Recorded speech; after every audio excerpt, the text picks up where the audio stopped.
You're now watching Wayback Wednesday, sponsored by Floors Glass and Mirror Company, servicing the area since 1977 with residential and commercial work.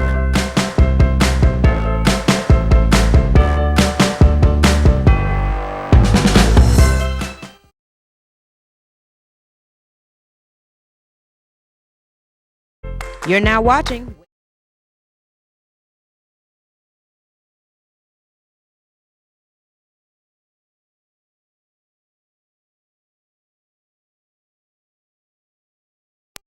And welcome to Wayback Wednesday. I'm your host, Randy Adcox. We're running a little bit behind tonight. We do apologize. Had some technical difficulties to work out, but we've got those worked out and resolved. We do have some pictures tonight. We'll get to those shortly.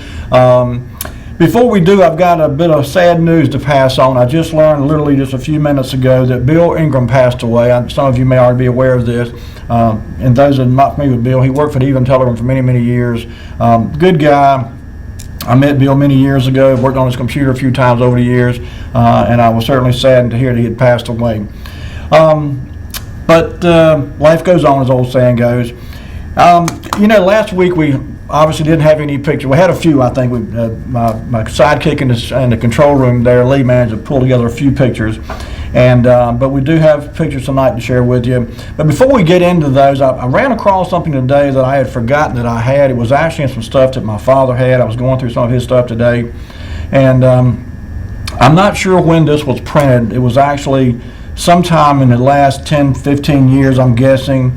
I don't think it's as old as it appears to be, but it's a collection of Evening Telegram front pages going back to 1929. And it caught my eye. I was going through a box of stuff today that we had got from my dad's house. And this headline, I'm just going to hold this up so you can share this. This is a grouping of Rocky Mount Telegram newspaper headlines that was reprinted, obviously. And the one that caught my eye was this one right here. This is from December the 8th, 1941.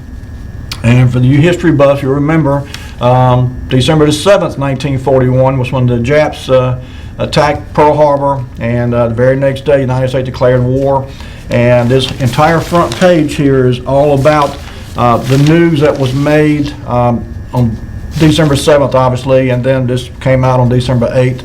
And so I thought at first that this was the whole paper from 1941.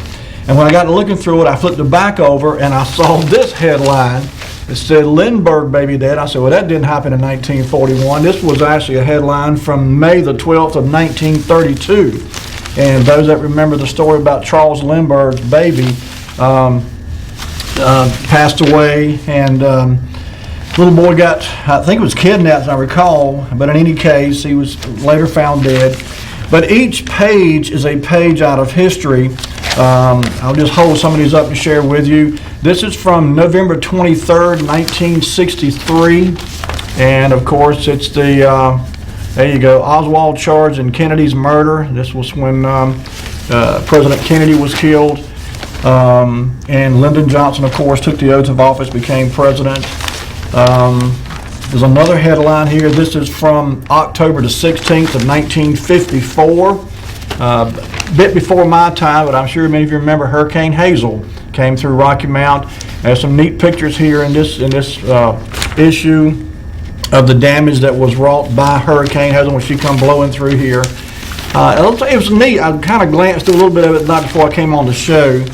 From April the 13th of 1945, FDR, Franklin Delano Roosevelt, passed away, and of course Harry Truman took over the helm of presidency at that point.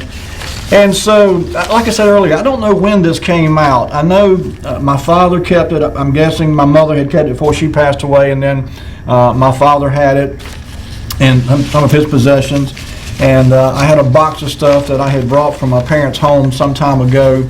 And I just happened to glance over at the box today and went to digging through it and found this, and I was immediately drawn to it. Another front page that was reprinted. This was from March the 30th of 1929, and it was when the Rick's Hotel was burned down. Well, it didn't burn down, but it burned, I guess you'd say. Fire swept through it, and I'm not sure how well that is showing up on the screen there, but this is from 1929. And as I recall, I think the Rick's caught on fire a couple of times, the Rick's Hotel. I seem to recall here there were a couple of fires. But again, this was from March the 30th of 1929. But this whole collection, if you will, of headlines and different news stories going back to the 1920s is just fascinating. There's ads in here going back. It's neat looking at the prices of things that were, for sale in those time frames. But anyway, some of you have probably seen it before. I had seen it. I knew that it was in my parents' possession. As I said, I don't know exactly when it came out. It's actually got a blue ribbon front page news, and it says down here at the bottom, a special section of historic front pages in today's advertising from area merchants. And I don't see a date on here other than, oh, here I do. Yes, I just found it. August 31st of 1988 was when this came out. So anyway, a little over 30 years old, and just a neat collection there. Okay, last week we talked quite a bit about the Tar River, and we had, sadly, I forgot to bring my pictures. I've still been beating myself about that all week long, but anyway, I did bring the pictures tonight. Lee's fired them up in there in the control room, get ready to bring those up to you. But we had a viewer that actually sent me some pictures too, and this particular viewer has asked to remain anonymous, and so I'm going to honor that wish, and we won't mention the name, but I do appreciate any time someone sends me pictures or articles or anything that we can share with you, the viewer. So thank you, viewer, for sending these pictures. And we'll start off with the first one, Lee, if you would.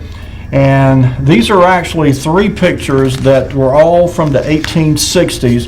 And we talked about the transportation on the Tar River and how prior to the railroad coming here, you had basically 3 modes of transportation. It was horseback, stagecoach, and up and down the river. And there wasn't very much navigation on the river prior, I should say upstream from Rocky Mount because of the falls there. So from Tarboro basically back down toward the Pamlico Sound, there was quite a bit of navigation and everything. I mean, passengers, cargo, freight, and so forth. And of course, the river played a strategic role in the Civil War too. This picture here depicts the Battle of Tarboro at Tar River on July 20th, 1863. And it's a little blurry on the screen. I do apologize. Sometimes these pictures, when we blow them up, they don't come across as well as we'd like for them to. But basically, on the left-hand side, that's a picture there depicting an ironclad gunboat that was being built on the Tar River. That was burned, and then on the right-hand side, there's 2 pictures there of steamboats that were similar in fashion to a couple of steamboats that were actually burned by the federal troops. One was referred to as the Governor Moorhead, and the other was referred to as the Colonel Hill. But they were both Civil War ships that originally been commissioned as other types of vessels, and during the war they took on a role as a war vessel and navigated up the Tar River. And of course, at the Battle of Tarboro down there, they were both burned. So, okay, Lee, let's go to the next picture then. And this is just a map, and it kind of gives you an idea. It's pretty interesting to take a look at. The little squirrely line there is from the bottom right-hand corner of the screen, kind of going up about midway the screen, and you see the town of Tarboro near up the top there. And that's basically, of course, it's the Tar River, and the troops that were on horseback followed along, the river, basically parallel to the river. And of course, there were ships of various types navigating up and down the river, going up toward Tarboro. And you'll notice there, just south of Tarboro is Sparta. A little below that is Falkland. There's Greenville down the bottom right-hand corner of your screen. Sparta, you may remember this, you may not. Some time ago, it's been a few months ago now, we did a segment on the show one night about a residence down in Sparta where former Governor Elias Carr, I think it was his residence. I'm not sure he was born there or just lived there for a while. But I wanted to kind of give you a proximity of where Sparta was. It's kind of between Tarboro and Falkland, right on the Tar River. And this next picture, Lee, if you would, let's go ahead and pull this next picture up. The next one is actually the residence of Governor Carr. And like I said, it was referred to as Bracebridge Hall. And I understand this house is still there. I've not been to it myself, but I understand the home is still there. Built 1825, so it's roughly the same age as Stonewall here in Rocky Mount. I think it was built somewhere between 1825, 1830, somewhere along there. So about the same age home, very similar architecture. And it said it was the former home of former Governor Elias Carr. Okay. We also talked last week a little bit, and there are some things that just kind of have a recurring role in this show, particularly when we talk about the economy and jobs and what employed majority of people here. And we talked a little bit about the railroad, and we had some callers call in and give us some history, and we appreciate that, by the way. I've not had a chance to get back up to the Railroad Museum, but I've acquired some stuff I'm putting together now to take up there to them and present to the the Rocky Mountain Railroad Museum in regards to that building that we looked at last week. In fact, I've got a couple of maps, and I'm not sure if we showed these last week. The only two things that we did have that I brought, my son brought up here, was a flash drive that had two maps on it, and I don't recall if we showed this or not. So Lee, if you would, let's go ahead and bring the first one up. And these are actually maps of the Emerson shops. And the first one, the earlier map of the two, is from 1917, and then the later one is from 1956. And I don't know who put these maps together. They really confuse the issue because they put one with north-south bearing, with north pointing basically toward the bottom of the picture, and then the other they had it with north pointing to the top of the picture. And so it's a little confusing to look at, but in any case, can we pull those up now, Lee? Yeah, the Emerson shops. They're two maps, and I'm not sure. There you go. That one there is actually the 1956. And if you recall from last week, and I wish I'd have put that building back up here to bring up to you, and I forgot to do that, but basically the circular section down at the bottom is, of course, the roundhouse. We talked about that many times on the show in prior shows. And that building we showed last week was fairly close in proximity to the roundhouse. I'm not sure if it was on the 1917 map. I've not been able to identify it as such. But on this map, it's kind of that just to the upper right-hand corner of the circular shape down there, that elongated building that's yellow and pink. The very end of it, we're fairly certain is where that office was located. That some have referred to as the markup building. And the caller called in last week and gave us some really good history on that building and what it was for, the offices and so forth. And so we're pretty sure that's roughly where that was. And again, this map is from 1956 here. So the second map, Lee, if you would have squared, there you go. This is the second one. And again, this map was kind of positioned upside down. It's a little confusing to look at because the main line is off to your left there, and yet the arrow pointing to north is kind of going in the wrong direction. I just kind of got the map reversed. And it's kind of hard to tell, but the area where the circle is all that appeared of the roundhouse in the 1917 map. And so obviously there was a tremendous amount of growth, a tremendous amount of additions. The Emerson shops really took off from 1917 onward and up through roughly the 1950s or so. But that was generally where the circle I put there myself. It's hard to tell in this picture, but I did kind of try to highlight it in a red. I use a too thin a line, but you could see before I made the circle, you could see a curvature there, and that was roughly the general area where the roundhouse was. So anyway, this was again, these were maps that were. There was a company called Sanborn. Some of you, I'm sure, are familiar with the Sanborn maps, but they were widely successful in making maps all over the country. There's lots of Sanborn maps of Rocky Mount going back to the early 1900s, residential areas. Sadly, once you get out of the immediate area, particularly the business section of Rocky Mount, the more rural areas aren't always identified on these maps unless there was a business there, for example. Some of the mills, I think, are identified in some of these old Rocky Mount and Nash County maps because of the commerce that took place there. But they're neat to look at. A lot of them, they do identify some of the buildings, and it's just it's a neat look back in history, some of these old Sanborn maps. Okay, so with that being said, I think, Lee, now we're probably on item number 9. So if you would, let's go ahead and pull that up. And item number 9 is based, oh, you know what, before we do, Lee, let me do one thing I forgot to do. Go back if you would. Well, you know what, just leave it right here because we're going to go to the next picture anyway. There's a little write-up that was submitted with those pictures I showed earlier of the Tar River battles back during the Civil War in 1863, and I meant to read, I just ran across it here in my stack of papers in front of me.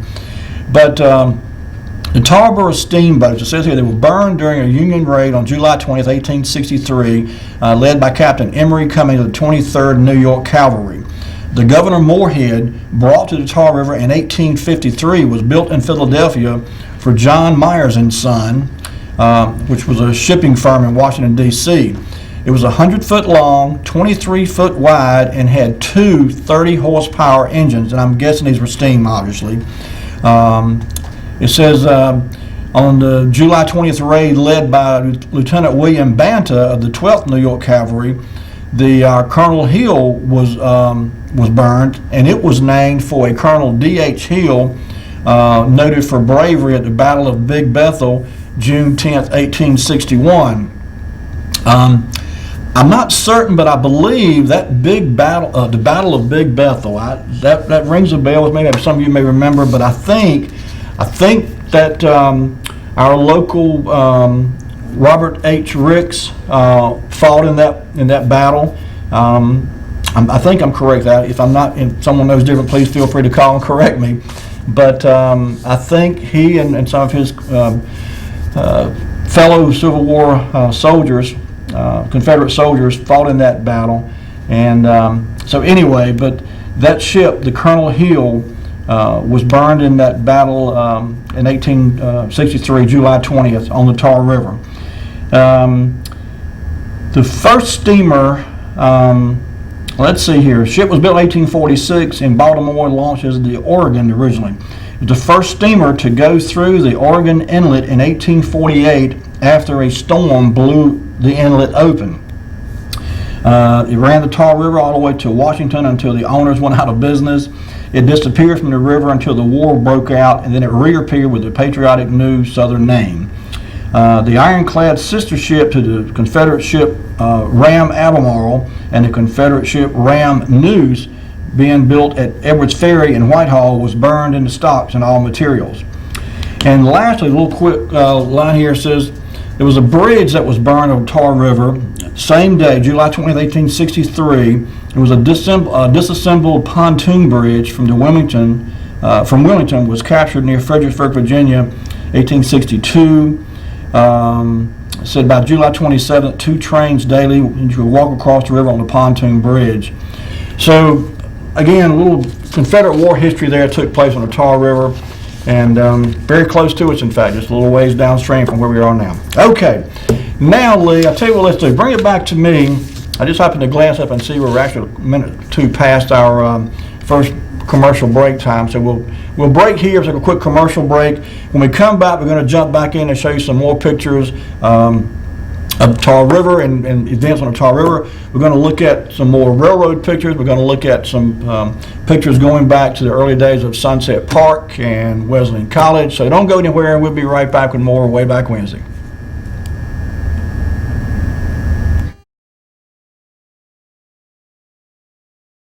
Now watching Wayback Wednesday, sponsored by Flores Glass and Mirror Company, servicing the area since 1977 with residential and commercial work.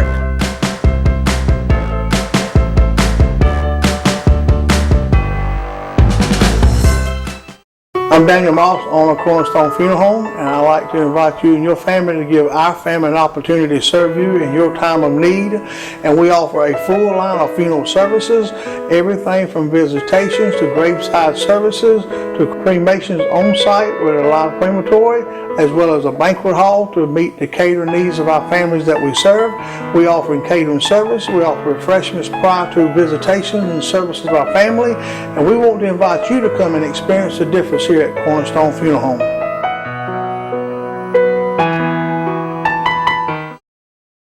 When faced with special care needs for elderly or disabled loved ones, families want compassionate, comforting care. That's Tender Touch Home Care Services' goal, providing the level of care we would expect for our own. With over 10 years of home care excellence, Tender Touch provides an array of services that keeps your loved one at home. From personal care, light housekeeping, errands, and meal preparation, to our private duty care program, which combines all of our home care offerings in one package. Tender Touch Home Care Services, where your needs are our concern.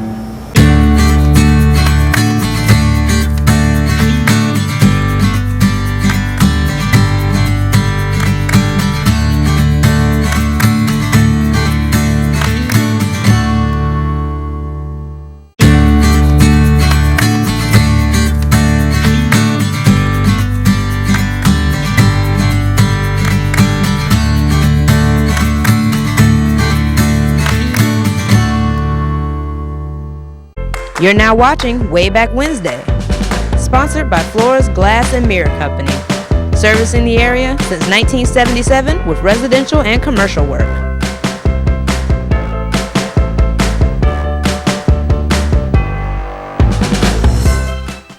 Just tuning in, you're watching Wayback Wednesday. I'm Randy Adcock, so glad you could join us tonight. Before the break, we were talking about some pictures that we've got coming up for you here in just a few minutes. There's a lot of tonight's show's got a lot of different, I guess, a hodgepodge of different types of pictures. But as I said earlier, there's a lot of history in Rocky Mount that we quite often will overlap from one show to the next and week to week. And it's just really hard to talk about the history of Rocky Mount without going through some of these, particularly things like the agriculture, tobacco, and so forth, the transportation, meaning the trains primarily, and certainly the commerce, the businesses that have been here over the years. It's always neat to me to go back and look and see how some of these businesses have progressed and managed to survive for so long. With that being said, let's jump back in, Lee, and go back into some of our pictures. I think our next one is number 9, if I remember correctly. And a couple of weeks ago, we talked about some pictures on the Emerson shops and the ACO Railroad. And this was a coaling station. I don't know if Eric is watching tonight. He told me earlier that he had some things going on. He might not be able to get by here. But I found this picture. This was actually dated from 1928, and I'm not sure who took this picture. It could have been an ACO Railroad employee. It predates any of the photographers that I'm aware of, obviously. Certainly before Charlie Killebrew, Bugs Barringer, or Al Rabel came along. It's a pretty good picture, a little blurry, obviously. It's an older picture, and it just simply identified as the Atlantic Coastline ACO coaling station, and just a neat look back at a type of apparatus and equipment that was used back during the day of coal-fired steam engines. Obviously long gone now. Okay, Lee, let's go to the next picture then, if you could. And this actually is a much newer picture. It's actually from 1951. And it's a picture of what's referred to as a firefighting car. And you see on the side there, firefighting equipment. And I'm not sure whether this was needed or used to fight fires that occurred on the train tracks themselves, or whether it was just if there was a fire that a train could get to, they would send the cars to fight the fire. I'm not sure. If I had to guess, I would say more likely it was needed or used to put out fires that may have occurred on the train itself. Since it was literally attached to the train, it would have been almost impossible to fight a fire unless it had to be just right adjacent to the railroad track, in which case they probably could shoot a water stream of water over to it. But in any case, 1951, and this was referred to in the caption here as a firefighting car. Okay, Lee, let's go to the next one then. And these next two, I think, are the same picture, just two different sizes. This is a locomotive, obviously, number 8007, and this was 1948. Oh, we got a caller. Let's hit the caller. Hello, caller. You on the air? All right, that last picture that you just showed of that locomotive there with those two Chinese hat water tanks there in the back, looks like the two water tanks that was then down there near where Nashville Road dead ends against the main gate of the Emerson Shops. Go back one, Lee. Let's look at that picture he's talking about there. Right there? It ain't there yet. There's a little bit of a delay between what I'm seeing here and what you're seeing, but it should pop into your screen momentarily. Over the top of that locomotive, where that smokestack right there would probably be over there at the boiler room where the main building was, and these water tanks would have been south of that, sitting right there on the side of the main line, just south of that large main building. And I don't see any evidence of the coaling tower. It was there when I was a little boy. There was two water tanks and a coaling tower right there together, right there near where Arnold Adams is. But I don't see anything with the coaling tower. It might be out of the picture, but looks like what would be water tanks with a Chinese type hat. Right, I got you. Did you see the prior picture of the coaling tower? I saw the earlier picture, but it didn't have any evidence of any water tanks anywhere around it. So I don't know. It could have been in another location. Do you know whether or not that coaling tower was in Rocky Mount or not? My understanding was it was in Rocky Mount. Yes, sir. All right. Okay. All right, buddy. Thank you. They are good pictures. Yeah, I'm loving these old pictures. Sure am. All right. Thanks again. Okay. All right, Lee. So let's go back then. So this was the firefighting car here. And then the next picture, I think, Lee, was actually the locomotive. There we go. This was from 1949, I think it was. 1948. And it was engine number 8007. And you see the bottom there, it's almost off the screen, but it says South Rocky Mount, North Carolina, 1948.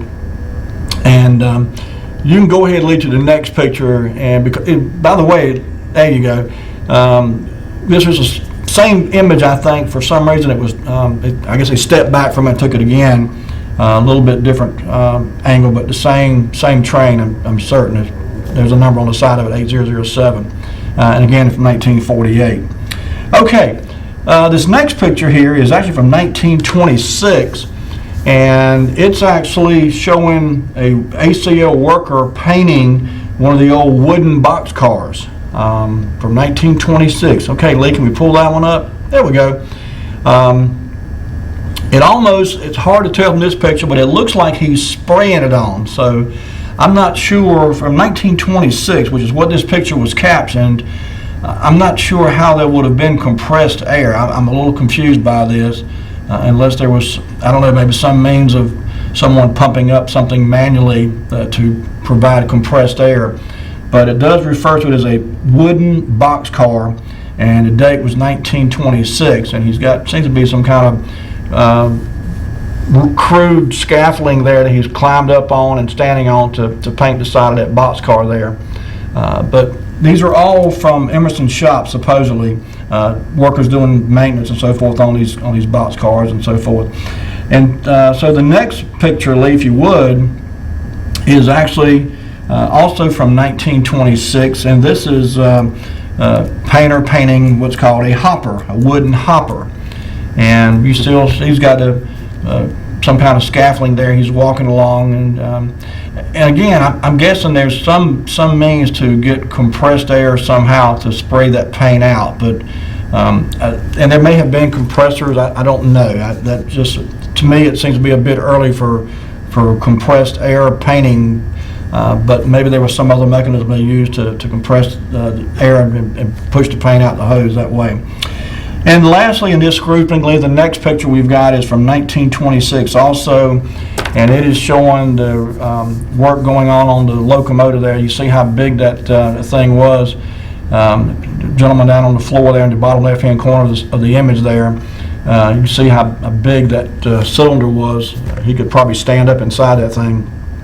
Might have been down a little bit, but we got a call. Let's get this call. Hello, caller. You on the air? Yeah, hey, Randy. How you doing? This is Randy. Yeah, man. Look, I think I got a little information for you. You know where Emerson Shops is, and what you might say the Hoss's Yard and stuff like that, going towards Trinity Steel. Mm-hmm. In that area, just north of the tunnels. Right. They used to have a place over there called a burning ground. There's about 3 or 4 tracks over there, and some cars derail. They would carry the derailed cars over there and get the metal off, and what would burn, they would burn it. So that's why they call it the burning ground. Mm-hmm. Well, I forgot what year it was. Anyhow, they done away with that, getting the rails up and all this mess, and they had bulldozers over there getting the rails up and just cleaning that property off. And this natural stuff over there, they kind of stopped because they didn't want to keep messing with the woods and all. Mm-hmm. But what I was saying is, over there before they got the burning ground going, that's where they dismantled the steam engines. Okay. Scrapped the steam engines over there years ago too, because I started walking over there. Me and a buddy of mine started walking over there, and I found, I got 2, what you might say, builder's plates. It's like a plate size bigger than a dinner plate, and it's mounted on the side of the locomotive, the steam engine, Mm-hmm. telling where it was built at and what year it was built at. Wow. I think I got one that's like 1923 and 1926, I think. Uh-huh. And anyhow, my buddy of mine, he was trying to straighten it out, but they made like in a curve because they went on the side of the steam engine. Well, I was over there looking one day, and I saw where the bulldozer had kind of plowed some dirt up, and I looked over there and I said, what is that? I thought it was a manhole cover. And I picked it up, and it was, everything back then was brass. Mm-hmm. They put a lot of brass on that. And, you kind of see where something kind of like mint green, that's where the brass was underground. Right. But anyhow, I picked it up and ran this a steam engine number. I think it's 1153. It's about 3 inches thick, and it's real heavy because it's solid brass. Wow. It's 1153, and Harry Williams used to work there as a train master. He started looking up stuff and all this stuff. He was the one who told us that that's when they scrapped steam engines over there. How I about got that? me 2 builder's plates that went on them steam engines. I got me an engine number that went under the headlight. It was 1153. How about that? That thing is heavy. I was gonna get a wire brush and clean it up and bring it up, like brass, Uh-huh. And I've always heard if you have an antique like that, if you try to repair it, restore it, you just doing away with the value of it. I just left it like it was. But Well, I've heard that you're too. bringing up steam engines, but they did, what you might say, scrap them right there, going towards Trinity Steel over there, just north of the tunnels. That was called a burning ground. That's where they scrapped the steam engines at. So you're saying the wooden boxcars and so forth, they would just burn them right there, and then Well, like I say, if they had a train derailment, these metal box cars and all, a train derailment, they carry the derailed cars there if they could. Mhm. They would get the metal, send that off to a scrap place, and what would burn, they would burn. So that's why it's called a burning ground. I got you. Okay. That was years ago. But like I said, when they done away with it, bulldozers got there, started moving the rail and all. That's when they kind of unearthed some of the steam engine parts and everything. Wow, that's neat. So they were scrapped there. So anytime I see you, sometime I show you the bills plate what I'm talking about. And them things, they're solid brass too, and they tell what engine number, where the engine was built at and what year it was built. Yeah, I'd love to see that. Sure would. I got them hanging in my storage. They might not be worth much, but I just keep them. They might be worth something one of these days. There you go. All right, buddy. Well, appreciate the information. Have a good night now. You too now. Bye-bye. Okay. Yeah, we've talked before about the different types of operations that went on over there at Emerson Shops, from the building of new cars and Pullmans and coaches and so forth, and then repairing locomotives. And, over the lifespan of that operation down there from the early 1900s on up. Oh, go to the call. Let's get this caller. Hello, caller. You're on the air. All right, you were saying when that picture first got up there, look at the size of that cylinder. What you're looking at is the front end of the boiler, with the boiler plate on the front end of the locomotive having been taken off. Right. The 2 main cylinders that would have been huffing and puffing are down there in the lower part of the picture, Mm-hmm. with those both holes in them. But that big hole up there in the center is the actual open front end of the boiler. Right. That's Okay. right. Okay. Thank you, buddy. Okay. Yeah, and that gives you some idea of how much water it took to get these things going and how much steam they could produce with a boiler that big. And it's an awful lot of power generated by steam engines, and that's, whether it's a ship or a boat or a train, whatever, a lot of power there. Okay, I tell you what, Lee, let's go ahead. I think we've got a couple pictures that I think we showed these last week, and they kind of got stuck back in here this week, so my apologies, but we'll go ahead and go through these next two. We talked a little bit last week about Albert Rabel and some of his photography work, and I'm pretty sure we did show this, but this is some Boy Scouts, and these are from the 1950s. This first one is here from 1954, and it looks like these two young fellows are fixing to put up a tent and go camping in the Boy Scouts there. Don't know who these young men are. The guy on the left looks awfully lot to me like Frank Gutman. Some of you may know Frank. He passed away here a year or so ago. But somebody, this young fellow just reminds me a lot of Frank Gutman. And then the next picture, go ahead, Lee. The next picture is actually Albert Rabel himself. And I think I remember saying last week, he kind of reminded me of Danny Thomas in this picture here. But he didn't get the publicity. He certainly didn't have the volume of pictures that Charlie Killebrew had or Bugs Behringer had. But Al Rabel was a pretty good photographer in his own right. And I was really surprised to stumble across those pictures that we showed a couple of weeks ago. The clarity and the quality of the pictures he took was really on par with as good as any I've seen. So, okay, I'll tell you what, Lee, bring it back to me.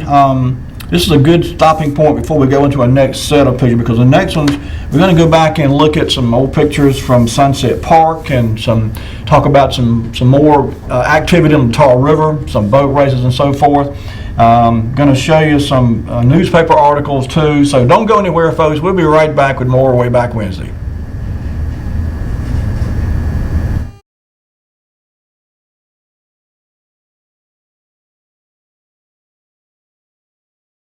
You're now watching Wayback Wednesday, sponsored by Flores Glass and Mirror Company, servicing the area since 1977 with residential and commercial work.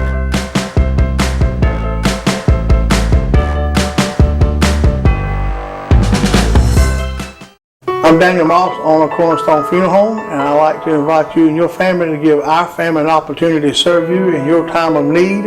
And we offer a full line of funeral services, everything from visitations to graveside services to cremations on site with a live crematory, as well as a banquet hall to meet the catering needs of our families that we serve. We offer catering service, we offer refreshments prior to visitations and services of our family, and we want to invite you to come and experience the difference here at Cornerstone Funeral Home.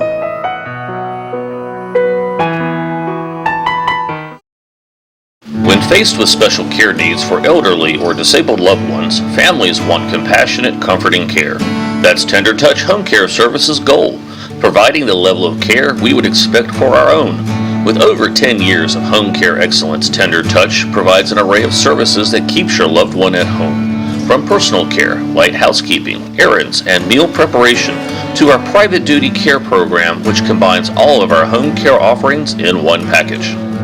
Tender Touch Home Care Services, where your needs are our concern.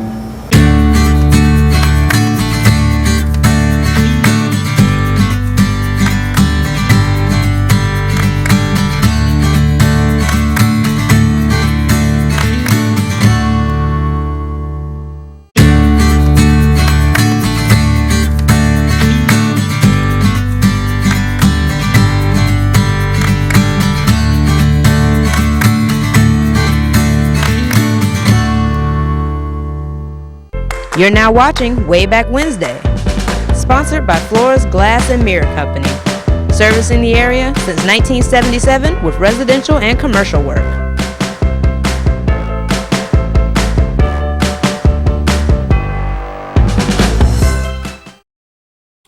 And we're back. Before the break, we were talking about old Rocky Mount, as we usually do on this show, and so there are some of these pictures that I've got tonight that I realized that were actually on last week's show too. Let me get this call, we'll come right back to that. Hello, caller, you on the air? Hello, caller. Hey, Randy. Hey, how you doing? I'm doing good. If you go back to that picture you showed of the firefighting car. Okay, yeah, Lee, see if you can go back to that picture. I think it's number 10, Lee. Okay, Carla, go ahead. If I'm not mistaken, that's part of what they call the wreck train. They had a train that stayed put together all the time. It had a firefighting car, it had a crane, it had equipment cars, they had panel rail cars that was cross-ties with the rails already fastened to them, and then they had a cook car, they had sleeping cars, and everything that they needed to go to the derailment. They kept air and steam on it at all times, so that all you had to do was couple a locomotive to it, load the crew, and go to a wreck. That's interesting, and I'm glad you said that, because you just brought up something that I had a question about. That earlier picture where the gentleman was shown painting those wooden box cars and so forth. By what method did they generate compressed air? Do you know?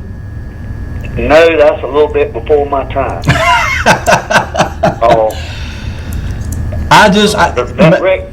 That wreck train was kept down by those two big fuel tanks. Okay, and so it was just track. I got you. Go ahead. It had its own track, and they, like I said, they kept air and steam on it all the time, so that it wouldn't take but an hour or so to put an engine on it, load the crew, and go to a wreck. Okay. Well, that's what that looks like to me, because they've got an engine coupled onto that firefighting car. Mm-hmm. It just looks like a wreck train to me, but I can't situate it where it's sitting. Could be in the hostler's yard, because see the front of another engine sitting there. Right. Now, and tell me, I've had someone explain it in the past, and I forgot. You're referring to the hostler yard. How did that get its name? Well, the hostlers are the guys that put fuel and sand and water and supplies on the engines to get them ready to go out on the train. Okay. They have to hook, may have to hook, different engines together to go out on a train consist. And it was situated right out by the oil tanks. Okay. I can't remember how many tracks it was, but it seems like it was about 5. And they, that was the ready tracks for the engines. Okay. Interesting. Okay, I appreciate the history lesson there. All right, Randy. Thank you. Enjoy it. All right, buddy. Thank you now. Okay. Okay, so that makes sense. That makes perfect sense. So a wreck train designed to go out and take care of derailments or damage to cars or whatever, trains on the track. So it makes perfect sense, and I'm sure the caller is correct there. And I agree that I think there's probably more to this than what we're seeing here. This just may just be the first locomotive and the firefighting car, and there's probably more behind it we just can't see. Okay.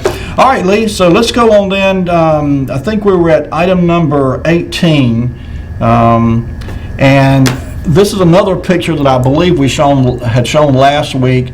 And it was really, I wanted to kind of put this back up again because this article appeared in 1941.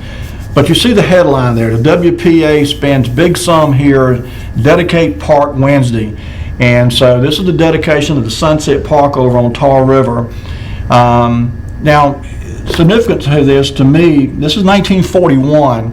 If you remember, the WPA was actually, it dates back to the 1930s and the Great Depression, in fact. The Works Progress Administration was the federal government instituted by President Roosevelt to give people employment during the Depression when there was very few jobs to be had. The city of Lake, I understand, was built with WPA money, and there were projects all over the country that the federal government funded, and that, the whole process started in 1935 at the height of the Great Depression. But here we are some 6 years later, and the WPA is still funneling money into these projects around the country to generate jobs and employment for these people who were still struggling to find employment after the Great Depression had officially ended. But in any case, I read a quick article the night before the show, and it said that the WPA was in existence for 8 years, from roughly 1935 to 1943, and it put roughly 8.5 million Americans to work. 8.5 million people found employment through projects that were instigated by the WPA, and included things like the City Lake, Sunset Park. There were bridges constructed, railway work, roadway work, just a lot of different types of employment opportunities, and the federal government funded it. Sure did. So, okay. All right, Lee, let's go to the next picture then. This next, I think this is Article 2, actually. Yeah, excuse me, and this caught my eye because it was talking about Tar River boat races, and this is actually from 1954. And there was 2 articles that I ran across. One was from 53, and one was from 54. And I'm just going to read a little bit of this one because a couple names here jumped out at me. It says, boat races on the Tar River scheduled to begin at 1:30 Friday afternoon will be one of the big features of the Farm Family Festival. Marvin Vivert, chairman of the race committee, announced prizes and race information today. Vivert noted that all drivers wishing to compete must be ready with their boats at the Tar River Boat Landing in Riverside Park by 1:00 p.m. tomorrow. Ralph Brogdon, head of the local boating club, stated that life preservers and helmets will be furnished all drivers. Prizes for the event will consist of 2 sets, including first, second, and third awards each.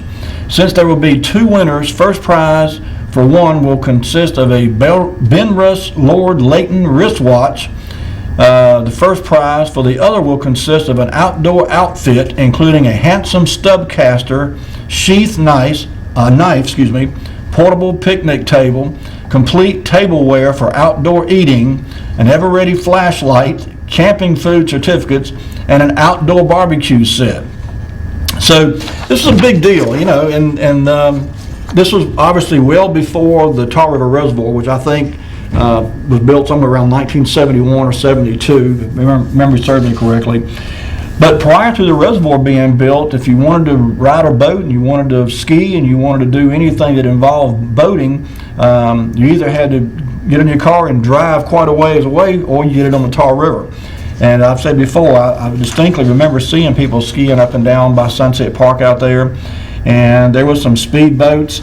I wanted to read this last paragraph here too because a couple more names jumped out at me. So there will be 3 race classes, 10, 16, and 25 horsepower. 2 races with 2 heats each and 5 laps per heat are planned. Buoys placed near Stony Creek at one end and at the Highway 64 bridge on the other end will mark the half-mile course. Andy Vester will referee with Ralph Reed Jr. acting as the pit manager. Louis K. Day and Jake Rosenblum will be judges, and David Ellis will place buoys and check for spills. Many of you remember Jake Rosenblum, had a place out at Tarrytown Mall. Great guy, I remember Jake very well. Just a neat fella. I did not know that he was into speedboat racing, but he was. In fact, he had a speedboat and participated in this particular race here. He was a judge, but he did. I read another article that said that he actually raced his boat in one of these races. So anyway, okay, Lee, let's go to the next. I think this next one is just Article 2, but should be picture number 21, I believe. There we go. This is actually, it's a recap of the motorboat race sponsored by the Rocky Mountain Boating Association. Will be held here Sunday afternoon at 2 p.m. on the Tar River. You see here on the right-hand side, Jake Rosenblum again as the referee, Ralph Brogdon the chairman. Broadus Oakley, there's a name I hadn't heard in a while. Some of you more seasoned viewers may remember Mr. Broadus Oakley ran a garage over on Middle Street, off of Thomas Street over there between Thomas Street and Sunset Avenue. And at one time he was the Model T mechanic. If you had an old Model T or anything, he was your man. Broadus Oakley was a certified master with the old engines from the old cars around Rocky Mount. My grandfather used to use him to do his mechanic work. But anyway, again, these were kind of activities that took place a lot in the summertime up and down Tar River. There was water skiing, there was boat racing, there was certainly fishing and swimming. Tar River had a lot going on. Okay, Lee, let's go to the next picture then. And this next one is actually referring to, we mentioned in a prior show about this. There was a boat that was on the Tar River. It was a cruise boat. You could get on and just ride up and down the river on it. I've not seen a price schedule anywhere yet. I'll keep looking. But it says the city-operated Tar River cruise boat Exchangeite was back on its regular schedule effective today, and this was from 1955, July of 1955. Monday through Saturday, the boat will operate on regular trips from 3 to 6 p.m. and 7 to 9 p.m. Sunday's schedule will be 2 to 6 p.m. So this was the Exchangeite boat, and it was actually sponsored by the Rocky Mountain Exchange Club. And I've not yet been able to get a handle on what exactly the Exchange Club did. But they were involved in a lot of different things around Rocky Mountain, as a lot of civic clubs are. And the next picture, if you would, Lee, go ahead and bring that up. They were very active with the crime prevention. And in 1958, they participated in the Crime Prevention Week. They certainly raised money and put out flyers and brochures and so forth. And they were very active in trying to prevent crime and curtail crime in the area.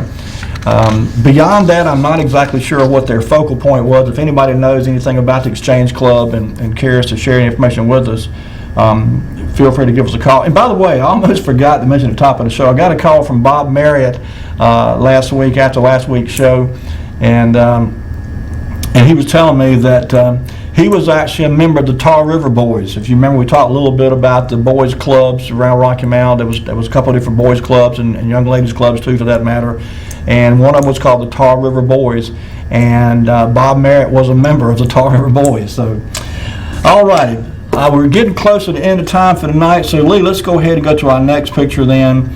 And this is just an article that appeared that was talking about the Exchange Club getting prepared for their Ladies' Night and the presentation of the Book of Golden Deeds. It says the presentation will be made to a man in Rocky Mount who has served his fellow man without any specific credit for it. In other business, Lyman Hoggard brought to the attention of the club members that some minor repairs have been made on the Exchangeite, that's the boat again that run up down the Tar River.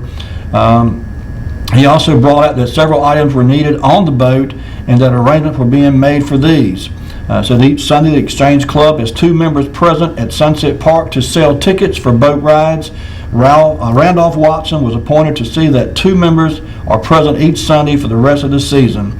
2 prospective members, Frank Wellens and Charles Dowdy, were guests at the meeting. So again, Exchange Club, very active and promoting activity on the Tar River, and not that it needed a whole lot of promotion. There was a lot of things that were going on around the Tar River year-round, and certainly in the spring of the year when the rockfish and, prior to the rockfish running, the shad go to running, and then after the shad run, the rockfish run. This next picture, Lee, if you would, item number 24, is just a snapshot of some boats that were tied up along the riverbank. And these are old, of course, wooden, flat-bottom, what I call a river boat, a Carolina boat, some folks call them. But anyway, this was a common scene up and down Tar River, all the way between Rocky Mount, Tarboro, even further south, further east, I should say, on the Tar River, particularly during fishing season when the shad and the rockfish were running. Okay. All right, Lee, let's go ahead then. We've only got a couple minutes left. We'll try to get to as many of these as we can if we run out of time. This is actually the Greenville. We talked about this last week, too. Oh, I'm sorry. I went past one there. This was the Rocky Mount Summer Festival, and this just talks about some of the things that were going on in and around Rocky Mount. It mentions the Olympic swimming pool at Sunset Park. There's outdoor grills and pavilions.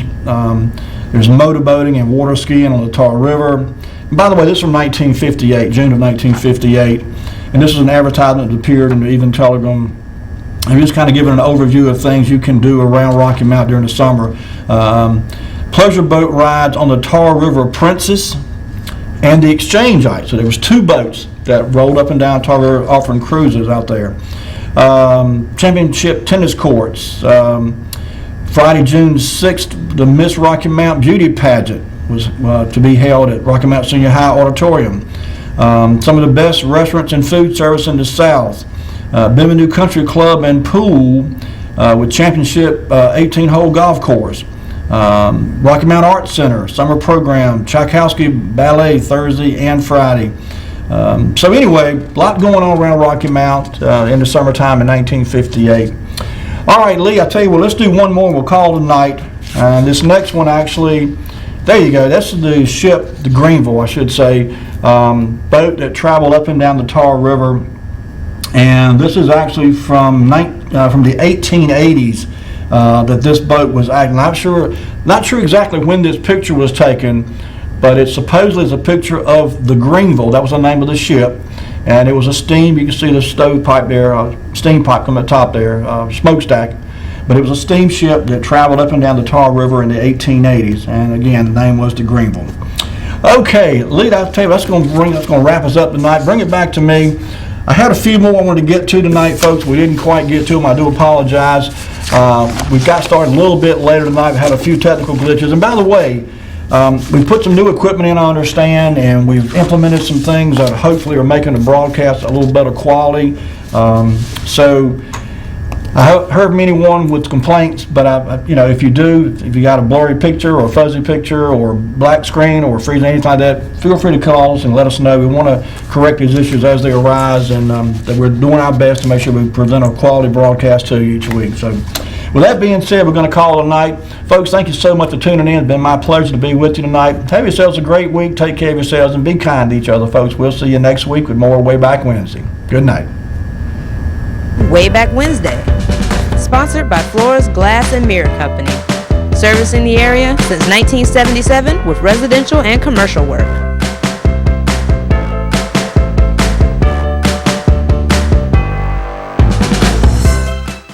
I'm Daniel Moss, owner of Cornerstone Funeral Home, and I'd like to invite you and your family to give our family an opportunity to serve you in your time of need. And we offer a full line of funeral services, everything from visitations to graveside services to cremations on site with a live crematory, as well as a banquet hall to meet the catering needs of our families that we serve. We offer catering service, we offer refreshments prior to visitations and services of our family, and we want to invite you to come and experience the difference here at Cornerstone Funeral Home.